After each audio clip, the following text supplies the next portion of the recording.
Hey guys, welcome. As you can see, I'm filming outside today. Decided to switch it up because this is really me. Like, I am a nature lover to my core, and the weather is absolutely beautiful today. So thank you for joining me. I'm going to talk to you today about my 6 biggest confessions. The first 3 are going to be the biggest challenges I've dealt with, the biggest transformations, and the second 3 are going to be the biggest mistakes I've made on my own personal spiritual journey. And I got inspired to do this because I've been doing one-on-one sessions with you guys for the last several weeks, and you've been sharing with me what your biggest challenges are on your spiritual path, so I figured it was only fair if I share as well. My number 1 confession is that mental health issues have been an incredible challenge for me throughout my life. It started with depression. When I was a child, I was clinically depressed for my entire childhood. I did not know what it was like to not be depressed until I was 21 years old and received a miraculous healing. I now believe this is because of certain undiagnosed neurodivergent issues that I have going on that I'm not going to put a name on until I get an actual diagnosis, so as not to disrespect anybody in that community. But on top of the depression, I've dealt with debilitating anxiety since the time I was a child. I would deal with bouts of anxiety that were so intense that it would be very difficult for me to function. And this anxiety would last for days. Anytime I had a test at school, I would be so anxious the night before that I would be sick to my stomach. And although I was healed miraculously of depression, which I've shared about in previous videos, anxiety has continued to be an ongoing struggle. And the real way that anxiety was a hindrance to my spiritual journey is that I felt like in order to be spiritual, I needed to overcome my anxiety. And so anytime that I was feeling anxious or dealing with anxiety, I was constantly in judgment towards myself. After my deconstruction and after I started this YouTube channel and started putting myself out there publicly and dealing with public criticism and the constant adrenaline dopamine cycle of putting yourself out there over and over and over, and also dealing with some medical issues like an undiagnosed severe sleeping disorder, my anxiety got so bad that I couldn't function for a couple of weeks. My partner had to take over all of my responsibilities with the house and kids, and I couldn't get out of bed, and I also developed a panic disorder during that time. And a huge breakthrough on my spiritual path has been learning, not intellectually because I knew this intellectually, but actually embodying the fact and fully accepting the fact that everything about the human experience is divine. And so I am divine even when I'm experiencing anxiety. And interestingly, that is the key to overcoming anxiety, because as soon as you stop judging it, as soon as you can hold self-acceptance at the same time as you're experiencing anxiety, you hold 2 of them, one in each hand, and embrace them equally. That's when the anxiety loses its grip on you. So that's been a huge part of my spiritual path, integrating and embodying the fact that everything about the human experience is absolutely divine, and to stop trying to do and control and fix and just be an experience. The second confession that I have to make is that I've dealt with a whole cluster of symptoms that I could kind of categorize together, including a very weak sense of self, attachment issues, a very fragile sense of security, so that I would be very easily intimidated or have my feelings hurt, not be able to deal with criticism, and also an inability to use my voice, to speak up for myself or to speak my truth. A lot of this was rooted in certain aspects of the religious culture that I was brought up in, and it played itself out over and over and over in broken relationships, in me being inauthentic, allowing myself to be taken advantage of over and over, and develop resentment. In order for me to overcome this, it's really take life giving me a series of hard lessons in which the things that I was attaching my sense of security to and my sense of self to were being taken away, or at least I was being threatened with the possibility of these things being taken away one after another, so that I was forced to develop my own inner sense of security. And now a lot of what I teach in my Awakening Your Divinity course is exactly what I have learned through trial and error the hard way about how to not only integrate mental health issues such as depression and anxiety. Of course, I do have to say I'm not a mental health professional, but from a spiritual perspective, but also how to develop that inner sense of wholeness and security and empowerment within yourself. What I have found is that specific emotional states, like for instance anxiety, are tied to specific energy centers in the body. So for anxiety, it would be the root center, which is an issue of safety and security, feeling safe and secure. Feelings of unworthiness or not having a sense of self would be tied to the sacral center, which is about self-love and self-worth. And issues of disempowerment would be tied to the solar plexus center. And so there's a very specific, simple step-by-step process that you can take to make use of your emotional states and transmute them within yourself to states of self-worth and empowerment and self-love and inner security. And that's what I teach in my membership sanctuary through my course, Awaken Your Divinity. The third confession I have to make is that I was stuck in a mindset of deep lack and limitation for a long time. I did spend a significant portion of my life under the poverty line and just feeling disempowered and very limited. The spiritual environment in which I was involved in for years really disempowered women, so I didn't grow up feeling like I could go after my dreams or be what I wanted to be or that good things would happen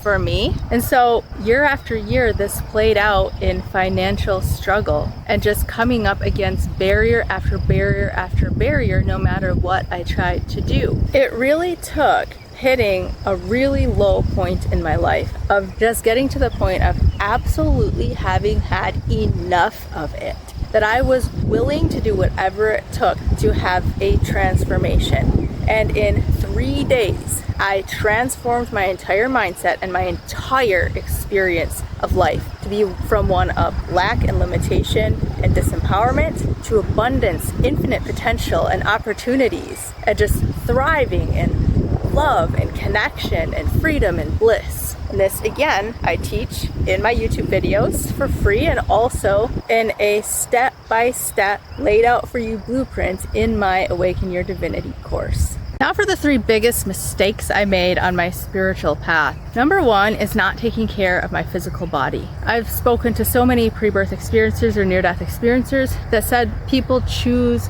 physical challenges for the purposes of spiritual growth. But the fact remains that it is absolutely in your best interest to take care of your physical vehicle, because it is a lot harder to cultivate your spiritual connection when your physical body is not healthy. When you're loading yourself with junk food, not getting enough sleep, your stress is skyrocketed, you're using too many screens and it's causing ADHD symptoms and a short attention span. All of these things make it really, really hard for you to get quiet enough to hear your intuition, to connect with yourself. Spiritual evolution requires self-awareness. The goal of spiritual evolution is self-realization, and that requires ever deepening levels of self-awareness. And you cannot develop self-awareness if you can't be quiet with yourself. And if you don't have space in your life to do that, or if you're constantly in pain and unable to focus and you can't do it, or you're too stressed out to meditate. This is something I've really had to learn the hard way, and it's something I'm still learning and recovering from because I have many years of not taking care of my body and a lot of symptoms to show for it that had built up over the years. Some of the things that have helped me the most are integrating quantum health principles, getting connected to nature, getting morning sunlight in my eyes, making use of heat and cold therapy that you would naturally have in nature, getting grounded, skin to the earth, swimming in natural bodies of water, spending as much time outside as possible has been the biggest medicine for me. Also, eating a whole foods diet with lots of raw fruits and vegetables and getting meat out of my diet. Although I do occasionally eat fish, getting land animals out of my diet has been huge for enhancing my spiritual connection. Also getting my sleep disorder treated, getting enough sleep. And I might be a little hypocritical here because I'm still working on finding that balance and getting myself the rest that I need. I still deal with stress and overwhelm because of the amount of things that are on my plate, which I think a lot of people can relate to. But it is something that I wish I would have gotten serious about much, much earlier in life. My fifth confession and my second biggest mistake on my spiritual path has been not implementing spiritual practices the way that I should. And I have heard you guys say the same thing to me over and over and over the last few weeks, that you feel overwhelmed with spiritual information and you're lacking the implementation. And I think it's something that a lot of us share in common, but I wasted so many years just listening, taking in so much information, thinking the next spiritual teacher, the next book, the next course is going to have the magic ticket for this rapid inner transformation that I want to experience. And in fact, that's not the way it works. You have to pick something, and often the simple spiritual practices are the most effective, potent, and powerful. Things like meditation, even if it's just for 10 minutes, presence, mindfulness, gratitude, acts of service, the most transformational, powerful spiritual practices, and so easy to implement, but it's just a matter of doing it. Another thing along these lines is that I often did not follow my intuition because people in my life would disagree with me or wouldn't want to hear about what I had to say or the way that I wanted to do things, and I would just give in to people and I wouldn't do what I knew was right for me. It's a difficult thing because you have to be very countercultural to be healthy, to be physically healthy, to be mentally healthy, to be spiritually healthy. You have to be countercultural in every way, and for a large period of my life I did not have the sense of self and the inner security and empowerment to be able to speak up, stand my ground on things, and follow my intuition and implement the practices I wanted to implement for my own health. My sixth confession and my third biggest mistake on my spiritual path is not having more accountability. Going back to what I just said about the difficulty of implementation when you feel like everything that you're doing is so countercultural, one thing that can help with that so much is just having somebody to support you, being part of a community that is also doing those same things. I recently implemented some changes that I wanted to make for my health with related to my diet. I wanted to have a smaller eating window during the day, no more eating late at night, and I asked my sister for accountability. And it ended up that a whole group of us got into a group chat together and started sharing our goals for our physical health and just encouraging each other, sending photos of our meals, sharing our workout plan for the day. And because of that accountability and that support, I've been able to stick to my goals so much easier. And this is greatly lacking in the spiritual community, especially among people who have deconstructed from religion or are just getting started out on their spiritual path, because there's nothing structured like a church that you would have in a religious setting. There isn't a built-in community that comes with it, and you really have to make it yourself. And so many people are just at a loss as to how to do that. And the truth is, I'm not responsible for that fact, that it's so difficult to find community in the spiritual world. However, I could have been more creative. I could have made more use of resources or just been more willing to put myself out there and ask for support. But I do want to say that one way